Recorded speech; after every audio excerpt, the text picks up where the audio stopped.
ఈరోజు బల ప్రదర్శనలు, జన సమీకరణలు అవసరం లేకపోయినా కేవలం ఏదో తమ యొక్క ప్రాబల్యాన్ని చూపించాలనేటువంటి ఉద్దేశంతో పెద్ద ఎత్తున జనాన్ని సమీకరించడం, లేదంటే రెచ్చగొడటం, తద్వారా జరిగినటువంటి నష్టానికి బాధ్యులు ఎవరైనటువంటి ప్రశ్న తలెత్తుతా ఉంది. మొన్న పల్నాడులో జగన్మోహన్ రెడ్డి గారు పర్యటించిన తర్వాత ఇరువురు చనిపోయారు. ఒకళ్ళు గుండెపోటుతో చనిపోయారు, ఒకళ్ళు ప్రమాదంలో చనిపోయారు కారు యాక్సిడెంట్ జరుగుతుందో. ఇక్కడ ఒక ప్రశ్న ఉత్పన్నం అవుతా ఉంది, సామాన్యులు కూడా అడుగుతా ఉన్నారు.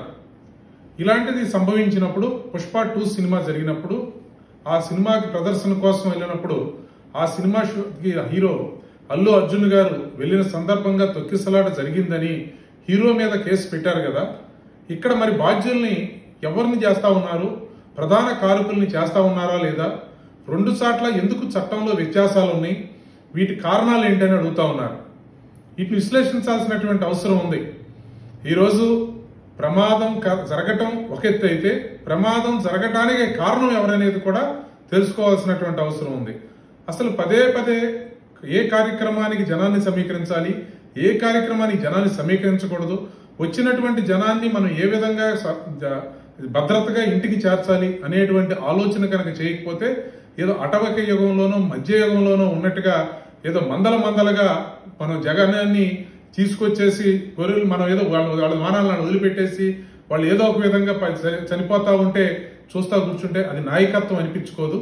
ఖచ్చితంగా దీనికి బాధ్యులను కూడా చేయాల్సినటువంటి అవసరం ఉంటుంది అనేది స్పష్టమవుతా ఉంది. ఎందుకంటే ఈరోజు చూస్తా ఉన్నాం సోషల్ మీడియా. ఒకప్పుడు సోషల్ మీడియాలో విచ్చలవిడిగా పోస్టింగ్లు పెట్టేవాళ్ళు. నేను అంటా ఉండేవాడిని, ఒక న్యాయవాదిగా కానీ ఒక నాయకుడిగా కానీ, లేదా టీవీల్లో విచ్చలవిడిగా మాట్లాడుతూ ఉండేవాళ్ళు.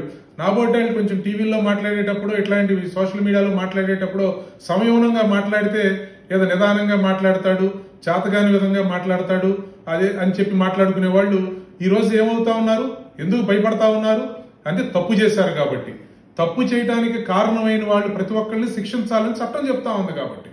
ఈరోజు సోషల్ మీడియాలో ఇష్టానుసారం వ్యాఖ్యలు చేసేవారు, నోటికి వచ్చినట్టుగా మాట్లాడేవారు, టీవీల్లో ఇష్టానుసారంగా మాట్లాడేవాళ్ళు, ఏదో గుర్తింపు కోసం వ్యవహరించే వాళ్ళందరినీ ఏ విధంగా అయితే చట్టం శిక్షిస్తా ఉందో అదే విధంగా అనవసరంగా జనాన్ని సమీకరించడం, వారి నష్టానికి జన సమీకరణలో భాగంగా వాటిని నష్టం, అది ప్రాణ నష్టం కావచ్చు, ఆస్తి నష్టం కావచ్చు, దానికి కూడా ప్రధానమైన వారిని కారణం చేయాల్సినటువంటి అవసరం ఏర్పడింది అని మాత్రం నేను ఖచ్చితంగా చెప్పగలను.